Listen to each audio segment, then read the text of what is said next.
He wheelchair creaked, cree, cree, and then, wham! A brutal kick. The chair flew forward, crashing down the mountainside. Her scream was swallowed by the wind. The scarf on her head fluttered into the sunlight before disappearing into the abyss. The son gripped his wife's hand tightly. Both trembled, not out of fear, but from the thrill of finally erasing the last obstacle between them and the family fortune. Now, everything is ours, she whispered with a smile. But neither knew that down below, a woodcutter tending his fire had heard the horrifying crash. 3 months later, Lagos glittered under the city lights as Gracemount Holdings unveiled its new COO. The hall was packed with reporters, flashlights, and applause. The curtains slowly lifted, and silence swept through the room. Standing on stage was the mother they had kicked off that wheelchair. Her eyes locked onto her son's pale face. She spoke slowly, each word echoing through the hall. When you kicked me off that mountain, you didn't know that I was the mountain that carried you all your life. Life lesson. There are mountains we think we've conquered, but in truth, they're the very ones we've just pushed away. Money can make you rich, but only gratitude can keep you from falling into the abyss of your own soul. Don't leave this video yet. You won't believe what happens when the mother returns. This story will make you rethink what success and humanity truly mean. Where are you watching from? Lagos, Johannesburg, Accra, Nairobi, New York, London, Toronto. Comment below. I will never forget my mother's love. And let this message of gratitude echo across the world. Subscribe to African Tales by TTL for more stories that touch the deepest corners of the heart. Share this video. Someone out there needs to remember. Never push away the hands that once lifted you up. Turn on the notification bell because the next chapter, when the mother returns, will leave the whole world speechless. Before the Obudu mountain witnessed that fateful kick of betrayal, there once was a small family filled with laughter. The man, Mr. Grace, was known throughout Lagos as a symbol of integrity. Beside him stood Mrs. Nena, a gentle woman, whose warm smile inspired every employee at Gracemount Holdings. They started with nothing. Back then, Lagos had no glass towers reflecting the sun. He pushed carts of construction materials while she sat beside him, keeping records, balancing ledgers with one hand, and cradling their child with the other. One rainy afternoon, as their first project was completed, he turned to her and said, "If the day ever comes when I'm no longer here, take care of this company as you would our souls. Call it Gracemount, because every bit of success I have is built upon your grace and strength." That promise became a vow etched deep into her heart. Years later, heart disease took him away just as the company was entering its golden age. On the day of his passing, Lagos seemed to hold its breath. Hundreds of employees dressed in black stood around his coffin. She sat beside it, silent, and whispered, "Rest peacefully, my love. I will never let what you built become a playground for greed." From that day, she ran the company herself. Even as her health declined and her legs weakened, she never missed a single board meeting. She believed, when you do what's right, the company will live. When you cheat, it dies even if you have millions. Her office always held two things: a photo of her husband smiling from the wall and a small potted flower he once planted. Every morning she watered it as if speaking to him. Her only son, David, grew up in luxury and was sent abroad for his education.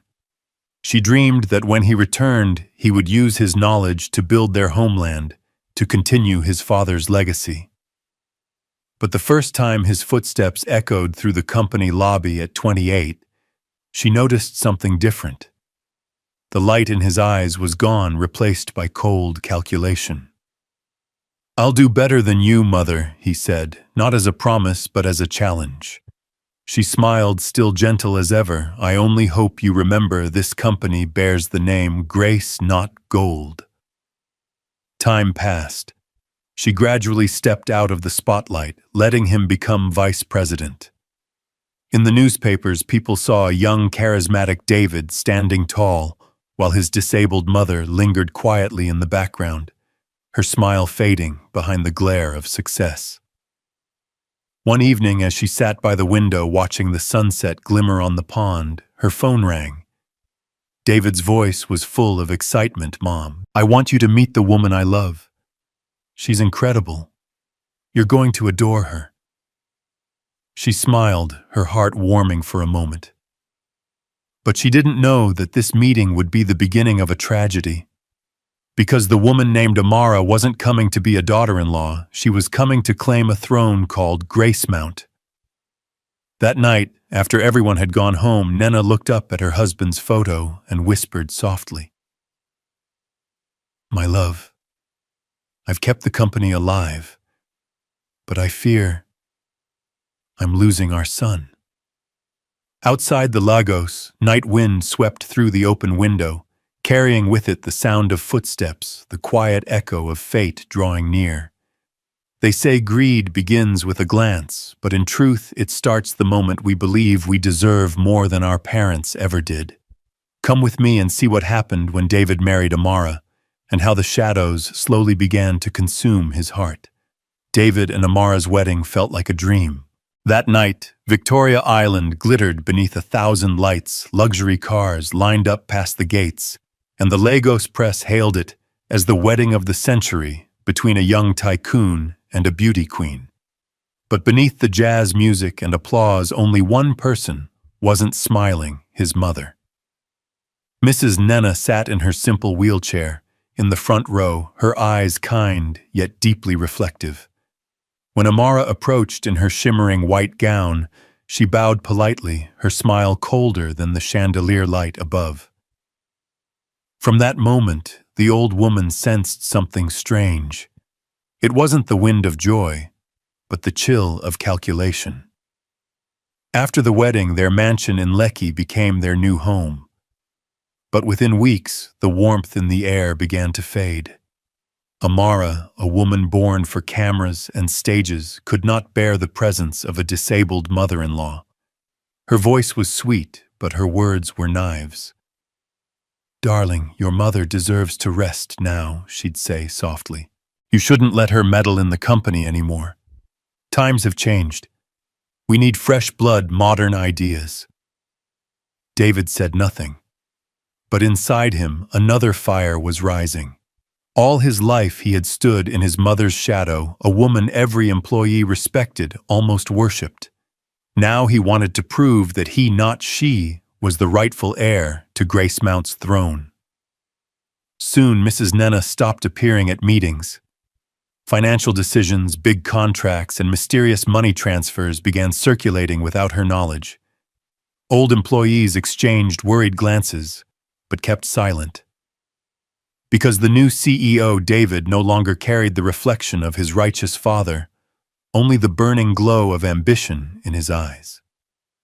One quiet morning, as Mrs. Nena watered her flowers and listened to the birds, the company's longtime manager approached, trembling. "Madam, Mr. David just signed a major deal to sell company shares to a foreign conglomerate without your approval." She froze. Her frail hands tightened on her blanket, but her voice remained calm. "My son wants to sell his father's legacy." That night she called David into her room. He entered dressed in a black suit and tie, his face hard as stone. Under the warm light she asked gently, "Do you still remember what your father said before he died?" David looked away, his tone cold. "Mother, father is gone. His time is over. This is my era. I'll take Gracemount global, and no one, not even you, will stand in my way." The words pierced her heart like a blade. The woman who had sacrificed her youth for her child now heard her son speak as if she were a stranger. But she didn't cry. She simply looked into his eyes and said quietly, "If you use darkness to light your path, you'll never see the sun." David turned and left. Outside the door, Amara was waiting, designer purse in hand, a satisfied smile curling on her lips. She whispered, "It's time, my love. Let her rest forever." From that moment, the plan began. Sweet words, fake concern, constant calls filled with affection. "Mother, we want to take you on a mountain retreat. You need peace and fresh air." She didn't know that every tender word was another step closer to the edge. Inside David's heart, the darkness of ambition had won. He was no longer the kind-hearted son of Gracemount. He was merely a man bearing the name Grace, but stripped of the grace within his own soul. When greed blinds the heart, a man can forget even the hands that once gave him life. Stay with me. Next comes the mountain trip, the plan to kill a mother, where the horrifying truth begins and the sound of a single kick echoes through the mist of Obudu Mountain. That morning, the sky over Lagos was heavy, as if the clouds themselves sensed an approaching tragedy. Mrs. Nena received a call from her son. "Mom, Amara and I want to take you on a short trip. The air on Obudu Mountain is fresh. You'll feel so much better." She was surprised. After months of cold distance, it was the first time David had shown concern. She smiled softly, her heart warming with fragile hope. "Maybe my son has changed." A sleek black Range Rover rolled out of Lagos. In the back seat sat the elderly woman wrapped in a thin coat, holding her worn-out Bible. Wind swept through the open window, lifting strands of her silver hair. At every turn of the mountain road, she looked up and smiled. "How beautiful. It's been so long since I've seen the clouds this close." Amara turned back with a gentle smile, too gentle. "You deserve to enjoy this, mother. This place, Bujifuha, is the most beautiful in all of Nigeria." But in her eyes there was something cold, hollow. By afternoon, they arrived at the campsite. Obudu Mountain lay hidden beneath thick fog. The wind howled like destiny whispering through the mist. They wheeled Mrs. Nena toward the cliff's edge, where white clouds looked like oceans of smoke, where one wrong push would mean an endless fall. David set up his camera and said quietly, "I want to take one last photo of you. I mean the most beautiful one." She smiled, trusting him completely. "All right, I'm ready." Amara stepped closer, placing her hand on David's shoulder. Her voice slid through the air like poison. "Now or never." David's hands tightened on the wheelchair. A breath, a tremor, a push. "David, what are you doing?" A swift, merciless kick. The wheelchair shot forward, spinning into the fog, then vanished over the cliff. The sound of metal crashing echoed through the mountains like a funeral drum for humanity itself. She felt her frail body twisting in the wind, her eyes wide open. The last image burned into them was her son's face, cold, stone-like, devoid of love. Her hand reached out, trembling. Then darkness swallowed everything. David stood still, sweat glistening on his forehead. Amara approached her, tone calm, almost soothing. "It's done. No one can stop us now." She pulled out her phone and recorded a short clip, a fake accident video for the public to see later. Then they left hand in hand like two people finally freed from a burden. Behind them, the fog thickened, covering the trail of sin. But fate never sleeps. Deep in the valley below, among rocks and broken branches, a woodcutter tending his fire heard a terrible crash. He ran toward the sound and found a shattered wheelchair and a bleeding woman barely breathing. Her scarf had snagged on a branch, as if heaven itself had reached down to keep her soul from falling away. "Good Lord! She's alive!" the woodcutter gasped, trembling. He carried her to his small hut at the foot of the mountain. 3 days passed. Between the crackle of firewood and the moaning wind, the mother slowly opened her eyes. The leaky thatched roof above her glistened with rain. No sun, no birthday candles, no flowers. Only a deep wound across her forehead and the memory of betrayal echoing in her chest. She understood. There was nothing left to lose. Only one thing left to do to return. Meanwhile, in Lagos, David and Amara held a grand memorial service. They cried for the cameras, announced a charity foundation in her honor, and were praised by the media as the golden couple of grace and compassion. But far away under the crimson glow of a campfire in Obudu, Mrs. Nena sat up slowly, her eyes blazing like embers. "If my children have chosen darkness," she whispered, "then I will bring back the light, not for revenge, but so that justice may once again see the sun." Outside, thunder rolled. The wind howled through the forest. The mountain clouds swirled together like the solemn vow of a mother's return. 3 months after the accident, the name Nena Grace had faded from Lagos. On magazine covers and business headlines, there was only one image: David and Amara smiling beneath golden lights. The power couple takes over. Grace Mount Holdings, continuing the legacy of the late matriarch. Everyone believed she was gone. Everyone except for one man, the woodcutter from Obudu Mountain, who still remembered the night he carried a half-conscious woman on his back through the storm, a life balanced between death and survival. In a small hut made of palm leaves and timber, Mrs. Nena survived day by day, kept alive by the kindness of mountain villagers. They called her Madam Grace of the Forest. Her body was frail, her legs paralyzed, but her eyes still burned with a quiet fire. Not the fire of vengeance, but the flame of justice. On the 45th morning, she asked to sit up. The woodcutter, Mr. Chukwemeka, protested. "Madame, your wounds aren't healed yet. Rest a few more days." She smiled weakly, her voice raspy but resolute. "I've rested long enough. Now, it's time to stand with my heart."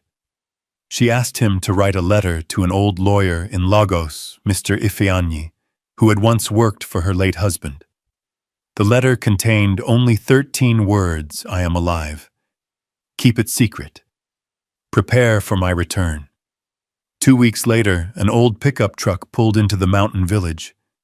The lawyer stepped out, his eyes widened in disbelief as he saw her thinner, grayer, but alive. "My God, I thought you were gone, Madam Grace." "No, Ifeanyi," she said calmly. "Faith may die, but justice never does." He helped her return to Lagos, discreetly avoiding the media. She hid in a friend's old home, watching the world through a small television screen. On every channel, David and Amara appeared, giving speeches, smiling, proclaiming their devotion to their beloved mother's legacy. They announced charities and foundations in her name. But behind the public image, Grace Mount's funds were being drained into shell companies overseas. One night, as she watched her son shaking hands with foreign investors on TV, Mrs. Nena whispered, "My son, have you forgotten who taught you how to sign your first contract?" Mr. Ifeanyi opened his laptop, showing her documents. "We have enough evidence, madam. They forged your death certificate, transferred authorities saw and faked your signature. We can take them to court immediately." She was silent for a long moment, then said softly, "Not yet. Let them live a little longer, long enough to watch themselves collapse." A few days later, an invitation arrived at Grace Mount Holdings. "You are cordially invited to the grand ceremony honoring the founding director and true visionary of Grace Mount Holdings." David and Amara assumed it was a tribute event organized by shareholders to honor his late mother. They eagerly accepted and even prepared a heartfelt speech. That night, the Lagos Convention Hall sparkled with chandeliers and camera flashes. Hundreds of guests and reporters filled the room. Amara, dressed in a crimson silk gown, stood beside David, who held the microphone. "Tonight," he said proudly, "we honor the woman who built Grace Mount, my beloved mother." Applause erupted. The curtain began to rise. A cold wind swept through the hall, and there, in the soft white light, Mrs. Nenna appeared seated in her wheelchair, smiling serenely. The room froze. Amara staggered backward. David's face turned pale as ash. Phones and cameras rose instantly. Whispers rippled across the hall. "She's alive, Mrs. Nenna. Grace is alive." Her voice rang out steady and clear. "No, I never died. Only the consciences of certain people died before I did." The spotlight glowed on her face, scarred but radiant eyes bright as gemstones. She was no longer the frail mother they had cast aside. She was a symbol of survival, of justice, of unbroken grace. Amara collapsed to the floor. David trembled, unable to meet her gaze. Nenna looked at her son, tears glistening in her eyes, but her voice remained gentle. "You could kick me off a mountain, my son, but you can never kill the truth." The hall fell silent. Reporters began to film, and in that moment a storm called. The return of Nenna Grace was unleashed upon Lagos, a storm that would shake the city, the company, and the hearts of everyone who had forgotten what grace truly meant. Then Mrs. Nenna slowly reached for the microphone. Her voice, deep, steady, and full of grace, echoed through the silent hall. "Grace Mount was built from your father's bare hands, but you turned it into a castle built on tears." The air grew heavy. Amara suddenly broke down, collapsing to her knees, her voice trembling. "Mother, we didn't mean to. We just what?" Nenna cut her off, her tone calm but sharp as a blade.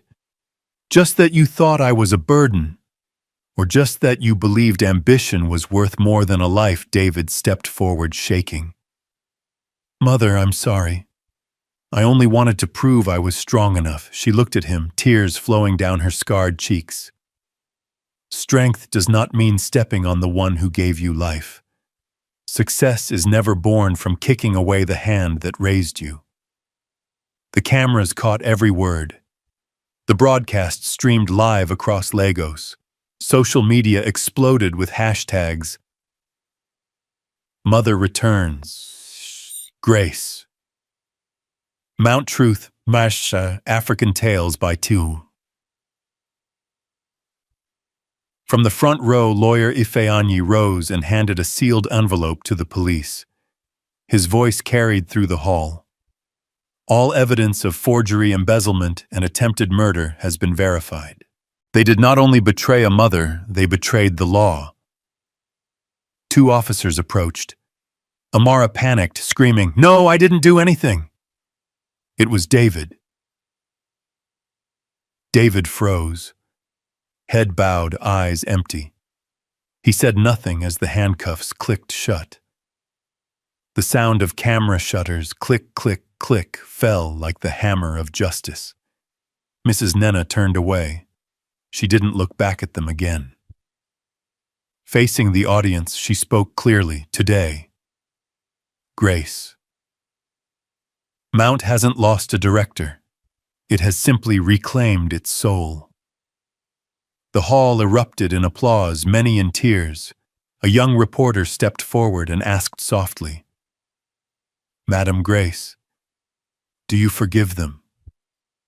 She lifted her gaze toward the bright ceiling lights and smiled gently. "Forgiveness doesn't mean forgetting. Forgiveness means refusing to become like them." Then she turned to the crowd, her voice deep and resonant, like TTL's narration carrying the moral of her story. "My friends, this mother did not return for revenge. She returned to remind us that true power lies in compassion. A company can lose its money, but when it loses its morals, it's been bankrupt all along. Soft music filled the hall, slow drums, a distant violin. On the giant screen behind her old photos appeared she and her husband building the company together. A young David smiling between them, a family captured in peace before the storm of greed. Nana closed her eyes, whispering to herself, "My love, I did it." Grace. Mount has returned to the light. A gentle wind drifted through the hall, lifting the scarf on her shoulder. The light reflected in her tear-filled eyes, and for that single sacred moment, Lagos seemed to hold its breath. A mother once kicked from her wheelchair and cast into the abyss now stood as the one commanding an entire city not through vengeance, but through grace. 3 days after that shocking ceremony, the law offices in downtown Lagos were packed.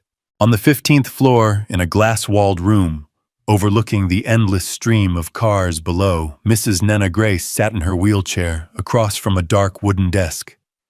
Opposite her was Mr. Ifeanyi, the loyal lawyer and friend who had stood by her side throughout her return. On the desk lay a thick stack of files sealed with red tape. Outside, rain drizzled against the windows, reflecting the blinking city lights, as if Lagos itself was bearing witness to a fateful moment. All the evidence has been confirmed.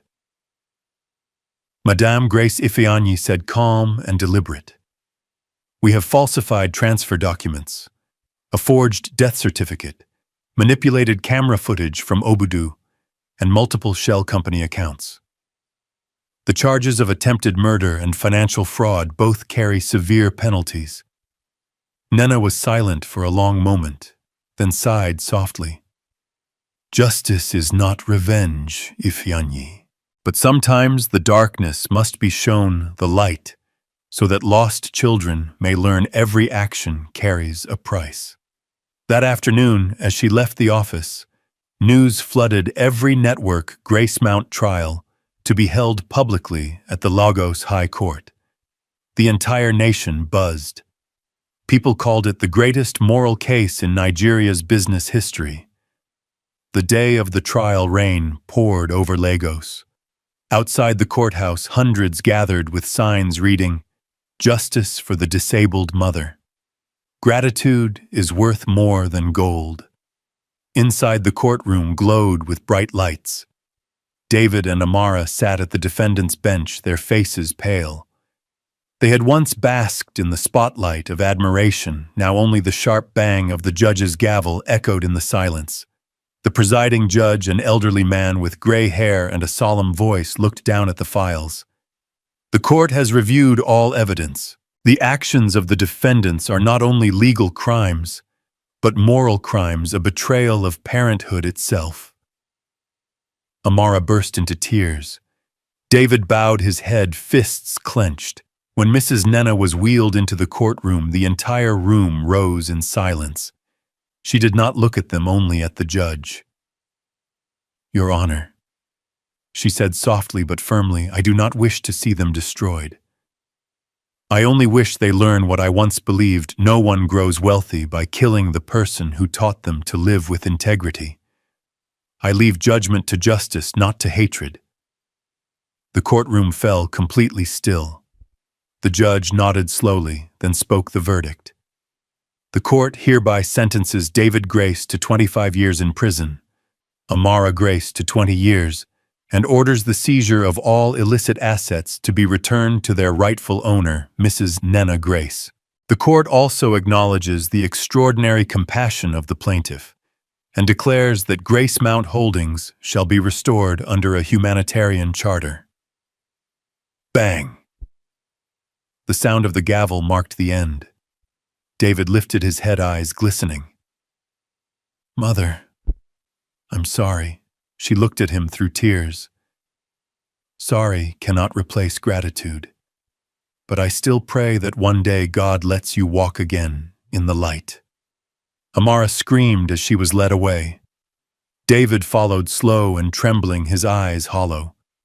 And there in the glow of the courtroom sat the mother he once kicked from her wheelchair, not with hatred, but with the sorrow of someone who had lost her child twice, once at birth, and once through forgiveness. After the trial. That afternoon, sunlight broke through the Lagos skyline, streaming into Gracemount headquarters. Mrs. Nenna returned to her old office. The framed photo of her late husband had been cleaned and set back on the desk. She looked up at it and whispered, "My love, at last the light has prevailed." Ifeanyi entered quietly. "What will you do now, Madam Grace?" she smiled. "Run the company again, not to make money, but to rebuild hearts." From that day forward, Gracemount Holdings was reborn as the Gracemount Foundation, dedicated to supporting the disabled orphans and single mothers across Nigeria. Half of the company's profits were devoted to social causes. People began calling her the Light of Lagos. In her office hung a small plaque engraved with the words, "Justice doesn't come from the courtroom. It comes from a heart that stops before doing wrong." Outside, the rain had stopped. The golden sunset reflected on the glass walls of the Gracemount Tower, casting the image of a mother in a wheelchair, yet brighter, stronger, and more radiant than the dawn itself. 3 months after the sentencing, the newspapers in Lagos stopped mentioning the Gracemount case. All that remained in people's memory was one quiet line from Mrs. Nenna's short interview. "I am not happy because I won. I am sad because I had to win against my own child." In prison, David was assigned to sweep the yard. Every morning he watched the sunrise break through the iron bars, its light falling across a sentence he had written on the wall. "Forgiveness is the last victory." He had scrawled it with a small piece of charcoal because he once heard someone say those same words, and he knew that voice belonged to his mother. One afternoon, the guard called his name. "David Grace, you have a visitor." His legs trembled as he walked into the visitation room, bare walls, one metal bench, a sheet of glass between them. And there she was, Mrs. Nenna, her hair completely white, her hands still trembling, yet her eyes gentle and warm, just as they had always been. For a moment, time seemed to stop. David fell to his knees, tears spilling down his face. "Mother, I'm sorry. I don't deserve to see your face." She placed her frail hand against the glass, her voice soft as the wind. "You do, my son, because you finally learned to kneel." Silence filled the room. David's sobs mixed with the sound of rain tapping against the window. She told him about the nights she had fought for her life in Obudu, about the woodcutter who saved her, and the moment she chose to return, not for revenge, but to save her son's soul from the darkness he had fallen into. "I forgive you, David," she said gently, "but now you must forgive yourself. Live on, even if only through one small act of kindness." David lowered his head, weeping like a child. "Mother, I want to start over. If only I could." "You can," she whispered. "Redemption doesn't need money, only honesty of heart." When she left, David remained on his knees.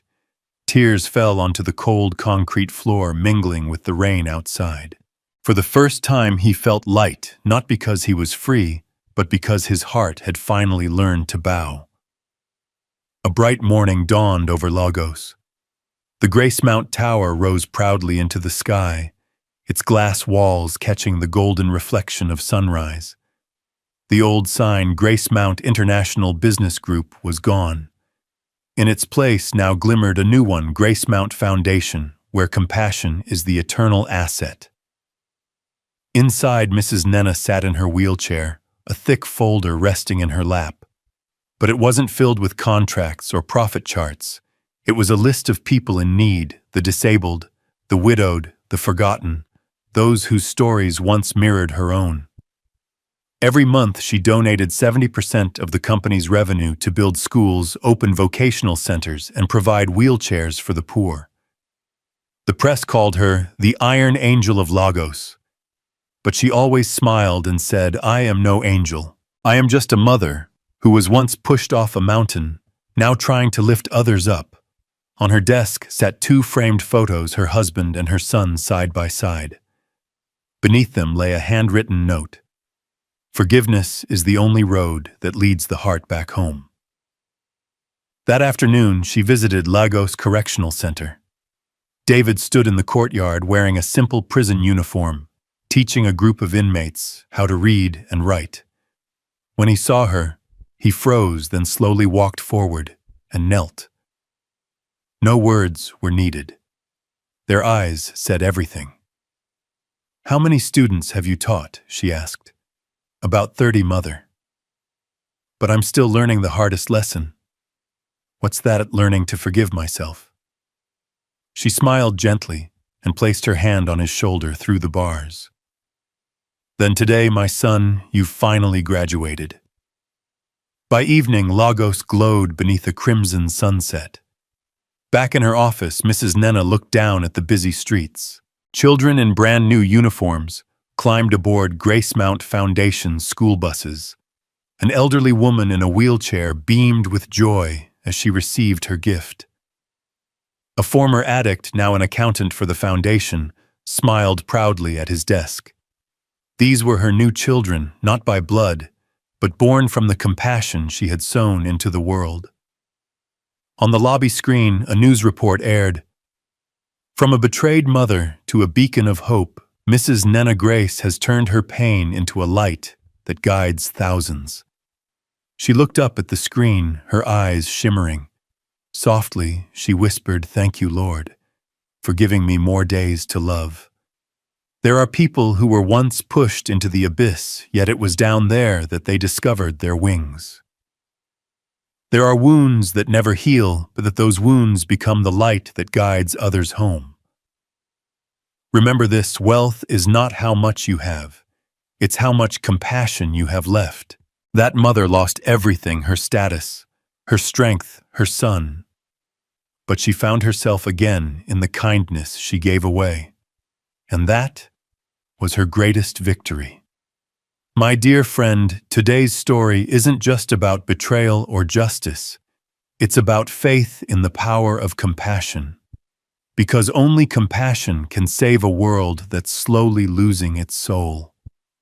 If you're watching this video right now, pause for 1 second and write in the comments below, "Thank you, Mother, for giving me life."